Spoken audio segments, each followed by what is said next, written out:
Praise the Lord. ஆண்டவரும் உலகத்தின் இரட்சகருமாக இருக்கிற இயேசு கிறிஸ்துவின் ஈடு இணையற்ற நாமத்தில் நித்திய வெளிச்சம் டிவி சேனல் மூலமாக உங்கள் யாவரையும் பார்ப்பதில் நான் ஆண்டவருக்குள் மிகவும் மகிழ்ச்சி அடைகிறேன். ஒவ்வொரு நாட்களும் ஒவ்வொரு ஊழியர்களை கொண்டு ஆண்டவர் நம்மோடு கூட தெளிவாய் பேசி நம்மை பலப்படுத்தி அவர் நம்மை ஆயத்தப்படுத்தி கொண்டிருக்கிறார் என்பதை நான் ஆணித்தரமாய் கிறிஸ்துவுக்குள் விசுவாசிக்கிறேன். நிச்சயமாய் ஆண்டவர் இப்படிப்பட்ட நல்ல பாக்கியத்தை நமக்கு கொடுத்திருக்கிறார். நாம் தொடர்ந்து கர்த்தருடைய வார்த்தைகளை கேட்கலாம். நீங்கள் இந்த டிவி சேனலில் பேசுகிற ஒவ்வொரு ஊழியர்களுக்காக ஜெபித்து கொள்ளுங்கள், சேனலுக்காக ஜெபித்து கொள்ளுங்கள். கர்த்தர் அதற்கேற்ற பிரதிபலனை ஒவ்வொருடைய வாழ்க்கையிலையும் தாராளமாய் கட்டளையிடுவாராக. கர்த்தருடைய வார்த்தை கேட்பதற்கு முன்பதாக இருக்கிற இடத்துல கண்களை மூடி ஆண்டவரை நாம் நோக்கி பார்க்கலாம். நல்ல தகப்பனே, நாங்கள் நன்றியோடு துதிக்கிறோம், ஸ்தோத்தரிக்கிறோம். இந்த நல்ல நாளிலும் ஆண்டவரே நம்முடைய வார்த்தைகளை கேட்கும்படி ஆண்டவரை இல்லங்களில், ஆண்டவரை தொழில் செய்கிற இடங்களில், ஆண்டவரை பிரயாணங்களில் எங்கெல்லாம் இருந்துடைய வார்த்தைகளை இந்த டிவி சேனல் மூலமாக கேட்கிறார்களோ, இணையதளத்தின் மூலமாக கேட்கிறார்களோ, ஒவ்வொருவர் மேலேயும் உடைய கரம் பலமாய் வெளிப்படுவதாக. இந்த நல்ல நேரத்திலும் கர்த்தருடைய வார்த்தையை நாங்கள் கேட்டோம், அவருடைய கரத்தின் மகிமை நாங்கள் கண்டோம், கர்த்தருடைய கரம் எங்களை தொட்டது என்று சொல்லத்தக்க விதத்தில் தேவனுடைய தெளிவான தயவு வெளிப்படுவதாக நாங்கள் செபிக்கிறோம். ஆண்டவரே வார்த்தைகளை பேசி கொண்டிருக்கும் போதே உடைய பிள்ளைகள் கேட்கிற ஒவ்வொருவர் மேலேயும் பலமான தேவ ஆளுகை வெளிப்படுவதாக நாங்கள் செபிக்கிறோம். இயற்கைக்கு அப்பாற்பட்ட தேவ செயல் வெளிப்படுவதாக நாங்கள் செபிக்கிறோம். ஆண்டவரே ஸ்தோத்தரிக்கிறோம் ஐயா. வார்த்தையின் ஊற்றுக்கண்கள் திறக்கப்படுவதாக நாங்கள் செபிக்கிறோம். எல்லா தடைகளையும் கர்த்தர் மாற்றி போடுவீராக. ஆவியானோர் பலப்படுத்துவீராக. உம்முடைய கரம் தாராளமாக எங்கள் நடுவில் செயல்படட்டும். இயேசுவின் நாமத்தில் ஜெபிக்கிறோம் நல்ல பிதாவே. ஆமேன், ஆமேன், ஆமேன். இந்த நல்ல நாளிலும் கூட வார்த்தைகளை கேட்க கர்த்தர் நம்மை கூட்டி சேர்த்திருக்கிறார். அப்போஸ்தலர் நடபடிகள் 9ஆம் அதிகாரம் அதனுடைய 6வது வசனத்தை நான் உங்களுக்கு வாசிக்கிறேன். அவன் நடுங்கி திகைத்து, ஆண்டவரே, நான் என்ன செய்ய சித்தமாக இருக்கிறீர் என்றான். அதற்கு கர்த்தர், நீ எழுந்து பட்டணத்துக்குள்ளே போ, நீ செய்ய வேண்டியது அங்கே உனக்கு சொல்லப்படும் என்றார். இந்த சம்பவம் நமக்கு தெரியும். இங்கே சவுல் என்கிற மனிதன் ஆண்டவருடைய பிள்ளைகளை துன்புறுத்தும்படி அவன் மிகப்பெரிய அதிகாரத்தை பெற்று அவன் போகிற வழியில், தமஸ்குவுக்கு போகிற வழியில் ஆண்டவர் அவனை சந்திக்கிறதை நாம் பார்க்கிறோம். இந்த மனிதன் தேவனுடைய சந்திப்பை பெற்ற பின்பு அங்கே ஒரு வார்த்தை இப்படி கேட்கிறான். ஆண்டவரே, நான் என்ன செய்ய சித்தமாக இருக்கிறீர்? நான் என்ன செய்ய சித்தமாக இருக்கிறீர்? இந்த வார்த்தையில்தான் இந்த மாலை நேரத்தில் நான் கர்த்தருடைய வார்த்தைகளை நாம் தியானிக்க இருக்கிறோம். கர்த்தர் நம்மோடு கூட பேசுவாராக. நான் என்ன செய்ய சித்தமாக இருக்கிறேன், நான் என்ன செய்ய விரும்புகிறீர் என்று சொல்லி இந்த மனிதன் கேட்கிறார். நாம் என்ன செய்யணும் அப்படிங்கிறத ஆண்டவர் விரும்புகிறார். அப்படிங்கிறதற்காக ஒரு 4 காரியங்களை நாம் தியானித்து ஜெபிப்போம். கர்த்தர் நமக்கு கிருபை தருவாராக. எல்லா மனிதனுக்கும் ஒவ்வொரு விருப்பங்கள் இருக்கும். நான் இப்படி ஆக வேண்டும், நான் இப்படி செய்ய வேண்டும், நான் அந்த நிலையில் வர வேண்டும், இந்த நிலையில் வர வேண்டும். ஆனால் எல்லா மனிதர்களை குறித்தும் மனிதர்களை உருவாக்கின தேவனுக்கு ஒரு பயங்கரமான திட்டம் இருக்கிறது. நான் இப்படி என்னுடைய ஆவியில் விசுவாசிக்கிறேன். எந்த மனிதனையும் நோக்கம் இல்லாமல் இந்த உலகத்தில் ஆண்டவர் கொண்டு வருவதில்லை. எந்த மனிதனையும் கொண்டு வருவதில்லை. அங்கே வேதத்தில் சொல்லப்பட்டிருக்கிறது, அவர் நல்லோர் மேலும் தீயோர் மேலும் அவர் சூரியனை உதிக்க பண்ணுகிறார், மழையை பெய்ய பண்ணுகிறார், இயற்கையை அனுகூலமாக்கி கொடுக்கிறார் என்று சொல்லி நாம் பார்க்கிறோம். நல்லவர்களாக இருந்தாலும் சரி, தீயவர்களாக இருந்தாலும் சரி, இந்த உலகத்தில் பிறந்த எந்த மனிதனை குறித்தும் தேவனுக்கு ஒரு பயங்கரமான திட்டம் இருக்கிறது. எல்லாரும் ரட்சிக்கப்பட வேண்டும் என்பது அவனுடைய திட்டம். அதை தாண்டி ஒவ்வொரு தனிப்பட்ட மனிதனை குறித்தும் ஆண்டவர் நிறைய திட்டங்களை வைத்திருக்கிறார். இங்கே பாருங்க, இந்த சவுல் என்கிற மனிதன் ஆண்டவரை ஆராதிக்கிற மனிதன் அல்ல, கிறிஸ்துவை ஆராதிக்கிறவர்களை துன்பப்படுத்துகிற மனிதன்.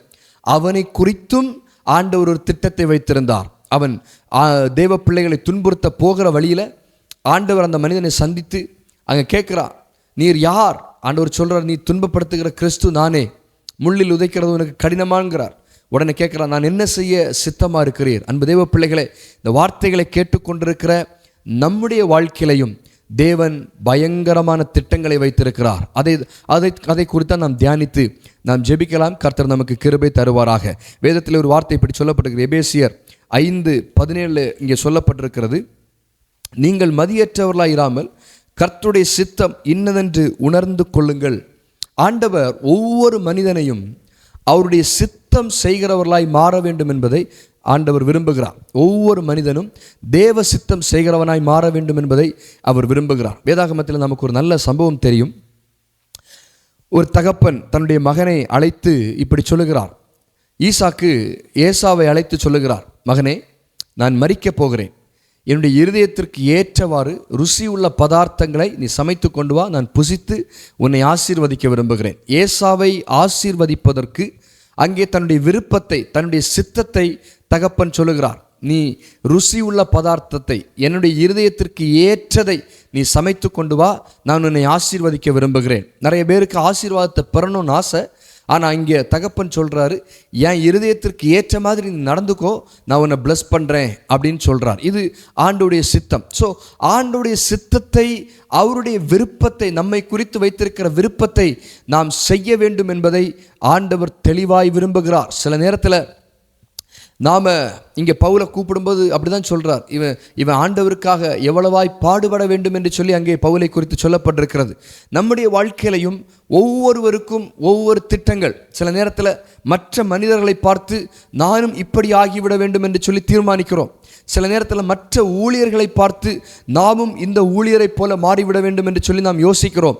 சில நேரத்தில் சில மனிதர்கள் கட்டுகிற வீடை பார்த்து எனக்கும் இதை போல ஒரு வீடு இருந்தால் நல்லா இருக்கும்னு நாம் யோசிக்கிறோம். சிலருடைய வாகனத்தை பார்த்து நாம் யோசிக்கிறோம்.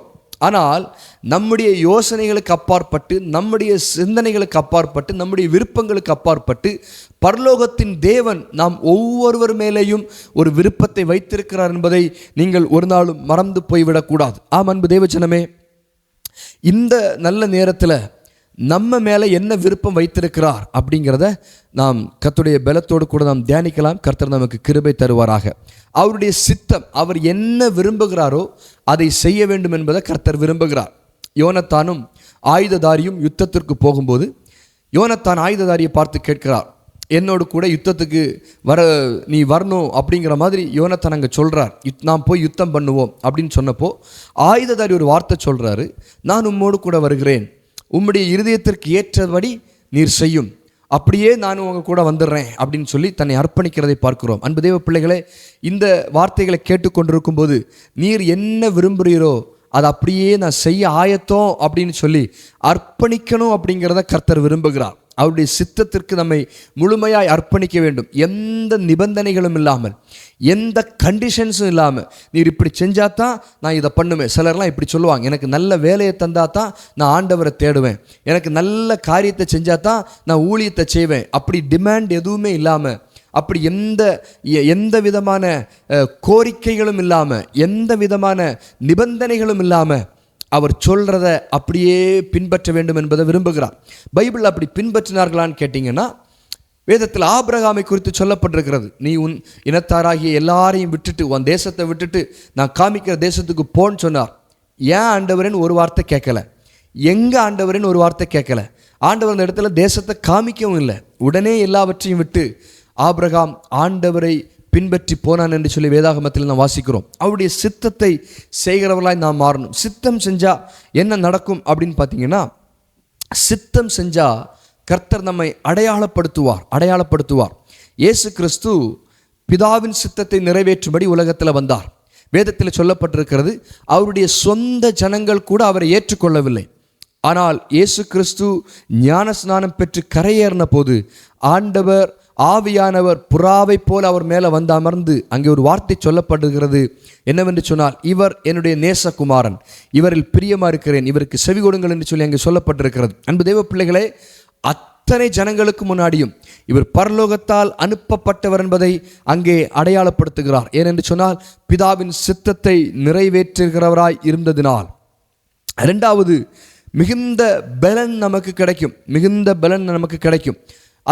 அத்தனை சீஷர்களும் இயேசு கிறிஸ்து பரமேறி போன பின்பு வாக்குத்தத்தம் நிறைவேறும்படி, தேவனுடைய விருப்பம் நிறைவேறும்படி காத்திருந்தார்கள். அங்கே சொல்லப்பட்டிருக்கிறது, பரிசுத்த ஆவி உங்கள் மேல் வரும், நீங்கள் பலன் அடைவீர்கள் என்று சொல்லி சித்தத்தை நிறைவேறும்படி மேல் வீட்டறையில் காத்திருந்தவர்களுக்கு நல்ல பலன் கிடைத்தது என்று சொல்லி அங்கே பார்க்கிறோம். மத்தேயு 25ஆம் அதிகாரம் அதனுடைய 21வது வசனத்தை வாசிக்கும்போது அங்கே ஒரு வார்த்தை இப்படி சொல்லப்பட்டிருக்கிறது, உண்மையும் உத்தமமுள்ள ஊழியக்காரனே, எஜமானுடைய சந்தோஷத்துக்குள் பிரவேசி என்று சொல்லி, எஜமானுடைய சித்தத்தை செய்த வேலைக்காரனுக்கு எஜமானுடைய சந்தோஷத்துக்குள் பிரவேசிக்கும்படியான நல்ல தயவை கர்த்தர் கட்டளையிட்டார். எனவே நாம் சித்தம் செய்கிறவர்களாய் எந்த கேள்வியும் இல்லாமல், எந்த நிபந்தனையும் இல்லாமல், எந்த விதமான சந்தேகமும் இல்லாமல், ஆண்டவரிடத்தில் எந்த கோரிக்கைகளும் வைக்காமல் அவர் சொல்லுவதை அப்படியே பின்பற்றுகிறவர்களாய் நாம் மாற வேண்டும் என்பதை ஆண்டவர் விரும்புகிறார். அன்பு தேவ பிள்ளைகளே, இருக்கிறதிலேயே மிக கடினமான காரியம் அதுதான். நாம் இன்னைக்கு எந்த சூழ்நிலையிலையும் நிபந்தனைகள் இல்லாமல் தேவனை நோக்கி பார்ப்பதில்லை.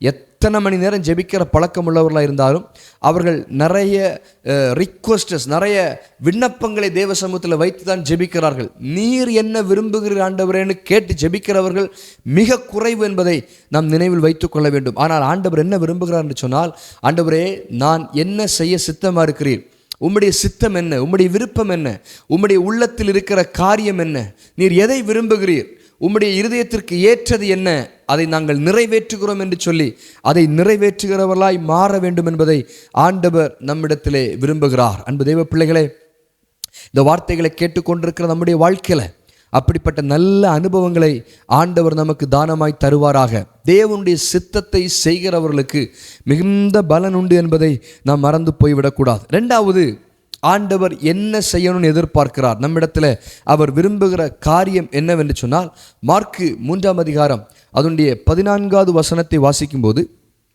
மார்க்கு 3ஆம் அதிகாரம் அதனுடைய 14வது வசனம் இப்படி சொல்லப்பட்டிருக்கிறது. ஆண்டவர் சீஷர்களை தெரிந்தெடுக்கிறார். சீஷர்களை தெரிந்தெடுத்து அங்கே ஒரு நல்ல வார்த்தையை ஆண்டவர் நமக்காக நாமும் அப்படி பின்பற்ற வேண்டும் என்பதற்காக சொல்லியிருப்பதை பார்க்க முடியும். அப்பொழுது அவர் 12 பேரை தெரிந்து கொண்டு அவர்கள் தம்மோடு கூட இருக்கவும் பிரசங்கம் பண்ணும்படியாக தாம் அவர்களை அனுப்பவும் வியாதிகளை குணமாக்கி பிசாசுகளை துரத்தும்படி அவர்கள் அதிகாரமுடையவர்களாக இருக்கும் அவர்களை ஏற்படுத்தினார் என்று சொல்லி அங்கே சொல்லப்பட்டிருக்கிறது. ஆம், அன்பு தேவ பிள்ளைகளே, ஆண்டவர் நாம் என்ன செய்ய வேண்டும் என்று விரும்புகிறார் என்று சொன்னால், நாம் அவரோடு கூட இருக்க வேண்டும் என்பதை அவர் விரும்புகிறார். அவரோடு நேரத்தை செலவிட வேண்டும் என்பதை ஆண்டவர் விரும்புகிறார். நம்மை குறித்து அவர் வைத்திருக்கிற திட்டங்களை நம்மிடத்தில் பகிர்ந்து கொள்ள, நாம் அவைகளை கேட்டு செயல்பட அவரோடு கூட இருக்க வேண்டும், அவரோடு வாசம் பண்ண வேண்டும் என்பதை அவர் விரும்புகிறார். இன்றைய காலகட்டத்தில் அநேகர் தடுமாறுகிற ஒரு மிகப்பெரிய பகுதி எங்கே என்று சொன்னால், தேவனோடு கூட நேரத்தை செலவிடுவதில் அநேகர் தடுமாறுகிறார்கள். ஆனால் ஆண்டவர் நம்மிடத்தில் மிக அதிகமாய் விரும்புகிற காரியம், நாம் அதிகமாய் ஓடுகிறோம், அதிகமாய் கிரியை செய்கிறோம், அதிகமாய் பிரயாசப்படுகிறோம், இதெல்லாவற்றிற்கும் அப்பாற்பட்டு அவரோடு கூட நேரத்தை செலவிட வேண்டும் என்பதை ஆண்டவர் விரும்புகிறார். இந்த வார்த்தைகளை கேட்டுக்கொண்டிருக்கும் போது தேவனோடு நேரத்தை செலவிடுக ஒரு விசேஷித்த ஜெப ஆவியை ஆண்டவர் அத்தனை பேருடைய வாழ்க்கையிலையும் கட்டவிழ்ப்பாராக. ஒரு நிமிஷம் இருக்கிற இடத்துல வாயை திறந்து ஜெபிங்க பார்க்கலாம். ஆண்டவரே, நாங்களும் உம்மோடு கூட நேரத்தை செலவிட விரும்புகிறோம். நீங்கள் ஜெபித்து கொண்டிருக்கும் போதே ஒரு அசாதாரண தேவ மகிமை உங்கள் இல்லத்தை, உங்கள் அறையை, உங்கள் சரீரத்தை நிரப்பும் அப்படிங்கிறதுல எந்த ஒரு சந்தேகமும் இல்லை. நான் ஆவில முழுமையாய் நிச்சயித்து சொல்கிறேன், யாரோ சிலரை இந்த காலத்தில் ஆண்டவர் ஜெபிக்கிறவர்களாய் மாற்ற விரும்புகிறார். அதிக நேரம் தேவ சமூகத்தில் நேரத்தை செலவிடுகிறவர்களாய் மாற்ற விரும்புகிறார். இந்த வார்த்தைகளை சொல்லிக் கொண்டிருக்கும் போதே ஒரு அசாதாரண மகிமை அத்தனை பேருடைய வாழ்க்கையிலையும் பலமாய் மூடுவதாக நாங்கள் ஜெபிக்கிறோம். ஆண்டவர் ஒரு விசேஷித்த ஜெப ஆவி இந்த வார்த்தைகளை கேட்கிற அத்தனை பேர் மேலையும் வெளிப்படுவதாக. உம்மோடு கூட இருக்க வேண்டும் என்பதை நீர் விரும்புகிறீர் ஆண்டவரே. உம்மோடு நேரத்தை செலவிட வேண்டும் என்பதை நீர் விரும்புகிறீர் ஆண்டவரே. 12 பேரை தெரிந்து கொண்டது அந்த நோக்கத்திற்காக தான் ஆண்டவரே. எங்கள் வாழ்க்கையிலையும் அப்படிப்பட்ட கிருபைகளை நீர் தருவீராக. ஆம், அன்பு தேவஜனமே, ஆண்டவர் என்ன விரும்புகிறார், நான் என்ன செய்ய வேண்டும், நாம் என்ன செய்ய வேண்டும் என்று விரும்புகிறார் என்று சொன்னால், அவரோடு கூட இருக்க வேண்டும் என்பதை விரும்புகிறார். அவரோடு கூட இருப்பதை விட மிக பெரிய பாக்கியம் இந்த உலகத்தில் ஒன்றுமே இல்லை. நிறைய பேர் இப்படி சொல்லுவாங்க, நாங்கள் இன்னென்ன மாதிரி நாங்கள் வாழ்ந்துட்டு இருக்கிறோம், இப்படிலாம் ஆண்டவர் எங்களை ஆசீர்வதிச்சிருக்கிறாரு, இந்த மாதிரிலாம் தேவனுடைய செயலை நாங்கள் வாழ்க்கையில் பார்த்துட்டு இருக்கிறோம். ஆண்டவர் கேட்குறாரு, எவ்வளோ நேரப்பா என் கூட இருந்த, எவ்வளோ நேரம் எனக்கு நீ நேரத்தை கொடுத்த, எவ்வளோ நேரம் என்கிட்ட வந்து உட்காந்து பேசிகிட்டு இருந்த. ஒன்று தெரியுமா தெய்வ பிள்ளைகளே, ஆண்டவர் மிகவும் வாஞ்சை உள்ளவராய், எதிர்பார்ப்புள்ளவராய், சித்தமுள்ளவராக இருக்கிறார். அவருடைய சமூகத்தில் நாம் நேரத்தை செலவிட வேண்டும் என்று சொல்லி அன்பு தேவ பிள்ளைகளே, ஆண்டவர் அப்படிப்பட்ட கிருபைகளை நம்முடைய வாழ்க்கையில தருவாராக. அந்த கிருபைகளை பெற்றுக்கொண்டு அவரோடு கூட அதிக நேரத்தை செலவிடும்படியாக நாம் அர்ப்பணிப்போம். கர்த்தர் நம்மை ஆசீர்வதிப்பார். மூன்றாவது, 2 ராஜாக்களின் புஸ்தகம் 5ஆம் அதிகாரம் அதனுடைய 20வது வசனத்தை வாசிக்கும் பொழுது, 2 ராஜாக்கள் 5ஆம் அதிகாரம் அதனுடைய 20வது வசனம், அங்கே ஒரு வார்த்தை இப்படி அழகாக சொல்லப்பட்டிருக்கிறது. ஆண்டவர் நம்மிடத்தில் என்ன விரும்புகிறார் என்று சொன்னால், அங்கே வார்த்தை இப்படி சொல்லப்பட்டிருக்கு. 2 ராஜாக்கள் 5ஆம் அதிகாரம் அதனுடைய 20வது வசனம். நான் உங்களுக்காக அந்த வசனத்தை வாசிக்கிறேன். இங்கே தேவனுடைய மனுஷனாகிய எலிசாவின் வேலைக்காரன் கேயாசி என்பவன் அந்த சீரியனாகிய நாகமான் கொண்டு வந்ததை என் ஆண்டவன் அவன் கையிலே வாங்காமல் அவனை விட்டு விட்டார். நான் அவன் பிறகே ஓடி அவன் கையிலே ஏதாகிலும் வாங்குவேன் என்று கர்த்தருடைய ஜீவன் மேல் ஆணையிட்டு நாகமானை பின்தொடர்ந்தான். அவன் தன் பிறகே ஓடுகிறதை நாகமான் கண்டபோது அவனுக்கு எதிர்கொண்டு போக ரதத்திலிருந்து குதித்து சுகை செய்தியா என்று கேட்டான். அதற்கு அவன், சுகை செய்திதான். தீர்க்கதரிசிகளின் புத்திரரில் 2 வாலிபர்கள் இப்பொழுதுதான் எப்ராயிம் மலை தேசத்திலிருந்து என்னிடத்தில் வந்தார். அவர்களுக்கு 1 தாலந்து வெள்ளியையும் 2 மாற்று வஸ்திரங்களையும் தர வேண்டும் என்று கேட்க என் எஜமான் என்னை அனுப்பினார் என்றான். அதற்கு நாகமான், தயவு செய்து 2 தாலந்தை வாங்கிக்கொள் என்று சொல்லி அவனை வருத்தி 2 தாலந்து மாற்று வஸ்திரங்களோடு கட்டி அவனுக்கு முன்பாக சுமந்து போக தன் வேலைக்காரனை 2 பேர் மேல் வைத்தான். 26வது வசனத்தை வாசிக்கிறேன். அப்பொழுது அவன் இவனை பார்த்து, அந்த மனுஷன் உனக்கு எதிர்கொண்டு வர தன் ரதத்திலிருந்து இறங்கி திரும்புகிற போது என் மனம் உன்னுடனே கூட செல்லவில்லையா? பணத்தை வாங்குகிறதற்கும் வஸ்திரத்தை ஒலிவத்தோப்புகளையும் திராட்சை தோட்டங்களையும் ஆடு மாடுகளையும் வேலைக்காரரையும் வேலைக்காரிகளையும் வாங்குகிறதற்கு இது காலமா என்று சொல்லி எலிசா கேயாசியிடம் பேசுகிறதை நாம் பார்க்கிறோம். இந்த சம்பவம் நமக்கு தெரியும். எலிசாவிடத்தில் ஒரு ராஜா வருகிறான், நாகமான் என்கிறதான ராஜா வருகிறான், குஷ்டரோகத்தோடு வருகிறான். அங்கே எலிசா சொல்லுகிறார், நீ போய் 7 தரம் மூழ்கி எழுந்தால் உன் குஷ்டரோகம் மாறும் என்று சொல்லுகிறார். 7 தரம் யோர்தானிலே மூழ்கி எழுந்த போது அவனுடைய குஷ்டரோகம் மாறி போனது. அதற்காக வெகுமதிகளை கொடுக்கும்போது வெகுமதிகளை ஏற்றுக்கொள்ளாமல் நிராகரிக்கிறதை நாம் பார்க்கிறோம். வெகுமதிகளை ஏற்றுக்கொள்ளாமல் நிராகரித்த பின்பு நாகமானுக்கு பின்பதாக கேயாசி போய் அந்த வெகுமதிகளை வாங்கி பொய் சொல்லி வாங்கி வருகிறதை நாம் பார்க்கிறோம். எலிசா கேட்கிறார், எங்கே போயிட்டு வர? 25வது வசனம். பின்பு அவன் உள்ளே போய் எஜமானுக்கு முன்பாக நின்றான். கேயாசி எங்கிருந்து வருகிறாய் என்று எலிசாவினை கேட்டதற்கு, உமது அடியான் எங்கும் போகவில்லை என்றான். ஆண்டவர் எதிர்பார்க்கிறது என்ன அப்படின்னா, உண்மை உள்ளவர்களாக இருக்க வேண்டும் என்பதை அவர் எதிர்பார்க்கிறார். நாம் நம்முடைய கைகளுக்கு நேரிடுகிற எல்லா காரியத்திலையும் உண்மை உள்ளவர்களாக இருக்க வேண்டும் என்பதை ஆண்டவர் எதிர்பார்க்கிறார். என்று சொல்ல வேதத்தில் சொல்லப்பட்டிருக்கிறது, உண்மை உள்ள மனிதன் பரிபூர்ண ஆசீர்வாதங்களை பெறுவான் என்று சொல்லி அங்கே சொல்லப்பட்டிருக்கிறது. நமக்கு கொடுத்திருக்கிற ஆவிக்குரிய தகப்பன்களுக்கு நாம் உண்மை உள்ளவர்களாக இருக்க வேண்டும். நமக்கு கொடுத்திருக்கிற தலைவர்களுக்கு நாம் உண்மை உள்ளவர்களாக இருக்க வேண்டும். நமக்கு கொடுத்திருக்கிற ஊழியத்தில் ஆலயத்தில் நாம் உண்மை உள்ளவர்களாக இருக்க வேண்டும். பிள்ளைகள் பெற்றோர்களுக்கு உண்மை உள்ளவர்களாக இருக்க வேண்டும். கணவன் மனைவி ஒருவருக்கொருவர் உண்மை உள்ளவர்களாக இருக்க வேண்டும்.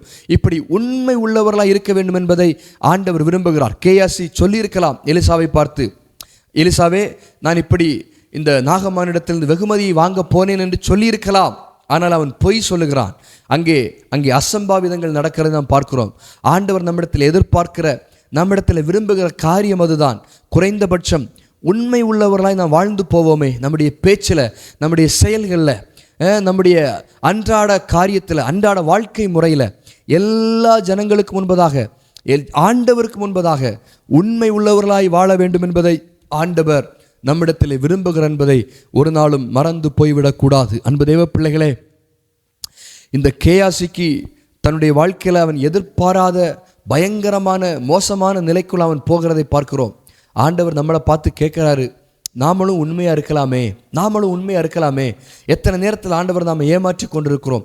எத்தனை நேரத்தில் கர்த்தர் செய்யக்கூடாது என்று சொன்ன காரியத்தில் செய்வதற்கு முயற்சி எடுத்து கொண்டிருக்கிறோம். இதெல்லாம் கர்த்தரை ஏமாற்றுகிற அனுபவம் தானே. ஆண்டவர் கேட்கிறார், ஆண்டவர் நம்மளை குறித்து என்ன சித்தமாக இருக்கிறார்னா, நாம் உண்மை உள்ளவர்களாக இருக்க வேண்டும் என்பதை ஆண்டவர் விரும்புகிறார். நாம் எப்படியோ அப்படியே தேவனுக்கு முன்பதாக தவறு செய்தால், தவறு செய்தேன் ஆண்டவரே, வேதத்தில் சொல்லப்பட்டிருக்கிறது, தன் பாவங்களை மறைக்கிறவன் வாழ்வடையான். அறிக்கை செய்து விட்டு விடுகிறவனோ இரக்கம் பெறுவான் என்று சொல்லி வேதத்தில் சொல்லப்பட்டிருக்கிறது. ஆண்டவர் நம்மிடத்தில் எதிர்பார்க்கிற எதிர்பார்ப்பு அதுதான். நாம் அப்படியே வாழ்ந்து விட வேண்டும் என்பதல்ல. அவர் நம்மிடத்தில் கேட்கும்போது உண்மையை நாம் சொல்ல வேண்டும், உண்மையாக இருக்க வேண்டும். ஆதாமை பார்த்து கேட்கிறார், ஆதாமே நீ எங்கே இருக்கிறாய்? ஆதாம் சொல்கிறான், ஆண்டவரே நீர் உலாவுகிற சத்தத்தை கேட்ட உடனே நிர்வாணிகளாக இருந்ததுனால நாங்கள் மறைஞ்சிருந்தோம். ஆதாம் சொல்லியிருக்கிறான், ஒருவேளை ஆண்டவரே பாவத்தை செஞ்சதுனால குற்ற உணர்ச்சினால மறைஞ்சிருந்தேன்னு ஆதாம் சொல்லியிருக்கலாம். ஆனால் அங்கே சொல்கிறான், நிர்வாணிகள்னு அறிஞ்சதுனால நான் மறைஞ்சிருந்தேன். உன்னை நிர்வாணின்னு உனக்கு சொன்னது யாரு? உடனே சொல்கிறான், ஆண்டவர் கேட்குறாரு, நான் சாப்பிடக்கூடாதுன்னு சொன்ன பழத்தை சாப்பிட்டியா? உடனே பழி போடுறான், ஸ்திரீ கொடுத்துட்டா. ஸ்திரீயை கேட்டால் சொல்கிறான், சர்ப்பம் கொடுத்துட்டு. ஸோ இது எல்லாத்தையும் விட்டு ஆமாண்டவரே நான் அதை அப்படி செஞ்சுட்டேன் அப்படின்னு அவர் முன்னாடி யதார்த்தமாக உண்மையாக இருக்க வேண்டும் என்பதை ஆண்டவர் விரும்புகிறார். உண்மை உள்ள மனிதன் பரிபூர்ண ஆசீர்வாதங்களை பெறுவான் என்று வேதம் சொல்லுகிறது. இந்த வார்த்தைகளை கேட்கும்போது உண்மையாய் வாழுவதற்கான கிருபைகளை ஆண்டவர் நம் மேலே கட்டவிழ்ப்பாராக. அப்படிப்பட்ட ஆசீர்வாதங்களை நமக்கு ஆண்டவர் தானமாய் கொடுப்பாராக. அன்பு தேவ பிள்ளைகளே, கடைசியாக ஒரு காரியத்தை கூட சொல்லி நாம் ஜெபிக்கலாம். கர்த்தர் நமக்கு கிருபை தருவாராக. நாம் சவாலாய் நிற்க வேண்டும் என்பதை ஆண்டவர் விரும்புகிறார். என்னை ரொம்ப ஆச்சரியப்படுத்தின ஒரு சம்பவம் அப்போஸ்தலர் நடபடிகள் 19ஆம் அதிகாரம் அதனுடைய 15வது வசனத்தை வாசிக்கும் போது அங்கே அழகான ஒரு சம்பவத்தை ஆண்டவர் நமக்கு சொல்லி வைத்திருக்கிறார். அப்போஸ்தலர் நடபடிகள் 15ஆம் அதிகாரம் அதனுடைய 19ஆம் அதிகாரம் அதனுடைய 15வது வசனத்தை நான் வாசிக்கிறேன். பொல்லாத ஆவி அவர்களை நோக்கி, இயேசுவை அறிவேன், பவுலையும் அறிவேன், நீங்கள் யார் என்று சொல்லி பொல்லாத ஆவியுடைய மனுஷன் அவர்கள் மேல் பாய்ந்து பலாத்காரம் பண்ணி அவர்களை மேற்கொள்ள அவர்கள் நிர்வாணிகளும் காயப்பட்டவர்களுமாகி அந்த வீட்டை விட்டு ஓடி போனார்கள் என்று சொல்லி அங்கே சொல்லப்பட்டிருக்கிறது. அன்பு தேவ பிள்ளைகளே, இங்கே சம்பவம் நமக்கு தெரியும். அங்கே பிரதான ஆசாரியனாகிய ஸ்கேவா என்னும் ஒரு யூதனுடைய குமாரர் 7 பேர் இப்படி செய்தார்னு சொல்லி சொல்லப்பட்டிருக்கிறது. அங்கே 7 பேர் பொல்லாதாவி பிடித்த ஒரு மனிதனுக்காக ஜெபிக்க போகிறார்கள். ஜெபிக்க போகும்போது அந்த பொல்லாதாவி அவர்களை பார்த்து கேட்கிறது, இயேசுவை அறிவேன், பவுலையும் அறிவேன், நீங்கள் யார்னு சொல்லி கேட்கிறது. அங்கே அந்த கேள்விதான் என்னை ஆச்சரியப்படுத்தினது. இயேசுவை அறிவேன் என்று சொல்வதில் 1000 அர்த்தங்கள் இருக்கிறது. பிசாசு இயேசுவை அறிவேன் என்று சொல்வதில் 1000 அர்த்தங்கள். ஏனென்றால் இயேசுவால் அவன் படாத பாடில்லை, அந்த அளவிற்கு இயேசுவால் பாடுபட்டிருக்கிறான். இன்னொரு வார்த்தை சொல்கிறான், பவுலையும் நான் அறிவேன். அன்பு தேவ பிள்ளைகளே, பவுலையும் சத்ரு பிசாசு அறிந்து வைத்திருந்திருக்கிறான். பவுல் மிகவும் ஆபத்தானவன், பவுலை நாம் எதிர்க்கக்கூடாது, பவுலுக்கு முன்பதாக நிற்க முடியாது என்று சொல்லி பவுலையும் பிசாசு அறிந்து வைத்திருக்கிறான். நான் நம்புகிறேன், கட்டாயம் பவுல் பிசாசுக்கு ஒரு சவாலாய் தான் வாழ்ந்திருக்க வேண்டும், ஒரு சவாலாய் தான் வாழ்ந்திருக்க வேண்டும். நம்முடைய வாழ்க்கையிலையும் ஆண்டவர் அதை எதிர்பார்க்கிறார். நம்மை குறித்து பிசாசு பார்க்கும்போது இவன் ஆபத்தானவன் என்று சொல்லத்தக்க விதத்தில், இவன் வெரி டேஞ்சரஸ் பர்சன் என்று சொல்லத்தக்க விதத்தில் நாம் அப்படிப்பட்ட ஒரு ஆவிக்குரியவர்களாய், அப்படிப்பட்ட தேவ பிள்ளைகளாய் வாழ வேண்டும் என்பதை ஆண்டவர் எதிர்பார்க்கிறார். இந்த காலத்தில் எப்படியாகிலும் முடக்கி போட வேண்டும் என்று சொல்லி சத்ரு பல யுக்திகளை கையாண்டு கொண்டிருக்கும் போது நாம் சத்ருவுக்கு சவாலாய் நின்றால், நாம் பிசாசுக்கு சவாலாய் நின்றால், நாம் பிசாசை எதிர்க்கிற அளவுக்கு பலன் உள்ளவர்களாய் நின்றால் அவன் எல்லைகளை விட்டு ஓடி போவானே. அன்பு தெய்வ பிள்ளைகளே, ஆண்டவர் இந்த நாட்களில் நம்மை குறித்து அதைத்தான் எதிர்பார்க்கிறார். ஆனால் அநேகருடைய வாழ்க்கை இன்னைக்கு எப்படி இருக்குது அப்படின்னா, வேடிக்கை பொருளாக்கப்பட்ட நிலையில் இருக்குது. சிம்சோனை குறித்து நமக்கு தெரியும். தேவனுடைய பலன் அவனை விட்டு விலகி போன போது அவன் எல்லாருடைய கண்களுக்கு முன்பாக வேடிக்கை பொருளாய் நின்றான் என்று சொல்லி வேதத்தில் வாசிக்கிறோம். இன்னைக்கு சத்துருவுக்கு சவாலாய் நிற்க வேண்டியதா, சத்துருவே பிசாசே நம்மை பார்த்து வேடிக்கையாய் பேசுகிற அளவிற்கு ஒரு அவல நிலையில் நாம் வாழ்ந்து கொண்டிருக்கிறோம். அன்பு தெய்வ பிள்ளைகளே, ஆண்டவர் நம்மை பார்த்து ஒரு கேள்வி இப்படி கேட்க விரும்புகிறார். நீங்கள் சத்துருவுக்கு சவாலாய் நிற்பீர்களா? யோபு என்கிற மனிதன் ஒருத்தன் வாழ்ந்தான். உத்தமனும் சன்மார்க்கனும் தேவனுக்கு பயந்து பொல்லாப்புக்கு விலகிறவனுமாக இருந்தான் என்று சொல்லி வேதத்தில் நாம் வாசிக்கிறோம். அந்த யோபுவை குறித்து ஆண்டவரிடத்தில் சத்துரு போய் நிற்கும்போது ஆண்டவர் கேட்கிறான், தாசனாக யோபு மேல் கவனம் வைத்தாயோ? உடனே அவன் சொல்றான், நீர் அவனுக்கு உண்டான அனைத்தையும் வேலி அடைத்து வைத்திருக்கிறீர். அங்கே சொல்லப்பட்டிருக்கிறது, யோபுடைய கூடாரத்தின் மேலே தேவனுடைய ரகசிய செயல் இருந்தது என்று சொல்லி. அன்பு தேவ பிள்ளைகளே, நாமும் சவாலாய் நிற்க முடியுமானால், நம்முடைய குணங்களில், நம்முடைய பேச்சில், நம்முடைய செயல்களில், நம்முடைய ஆவியில் சவாலாய் சத்ருவுக்கு எதிராய் நிற்க முடியுமானால் நாமும் சத்ருவை ஜெயிக்க முடியும் என்பதில் எந்த ஒரு மாற்றமும் இல்லை. ஆண்டவர் அதைத்தான் கேட்கிறார்.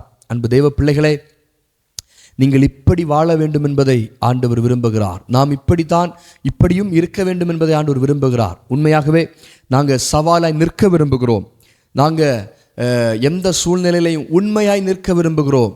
எந்த சூழ்நிலையிலும் தேவனோடு வாசம் பண்ண விரும்புகிறோம். அவருடைய சித்தத்தை மட்டுமே செய்ய விரும்புகிறோம். அர்ப்பணிக்க கூடுமானால் ஒரு நிமிடம் இருக்கிற இடத்துல கண்ண முடியும். ஆண்டவரே, உம்முடைய கரத்தில் எங்களை முற்றிலும் அர்ப்பணிக்கிறோம். எந்த சூழ்நிலையிலையும் நாங்கள் உம்முடைய சித்தத்தை மட்டும் செய்கிறவர்களாக எங்களை அர்ப்பணிக்கிறோம். ஆண்டவரே, நீர் உம்முடைய கிருபைக்குள் மறைத்து வழி நடத்துவீராக. எல்லா சத்துருவின் சூழ்ச்சிகளுக்கும் விலக்கி பாதுகாத்துக் கொள்வீராக. ஒரு தெய்வீக ஆளுகை பலமாய் எங்கள் மேல் வெளிப்படுவதாக நாங்கள் ஜெபிக்கிறோம். தடைகளை மாற்றும் உம்முடைய கரத்திற்குள் வைத்து எங்களை பாதுகாத்துக் கொள்ளும். உம்முடைய பரிசுத்த ஆண்டவரே நாமத்திற்கு மகிமை உண்டாகும்படி எங்களை முற்றிலும் அர்ப்பணிக்கிறோம். ஜெயமாய் நடத்தும் இயேசுவின் நாமத்தில் ஜெபிக்கிறோம் நல்ல பிதாவே. ஆமேன், ஆமேன். God bless you. கர்த்தர் உங்களை ஆசீர்வதிப்பாராக.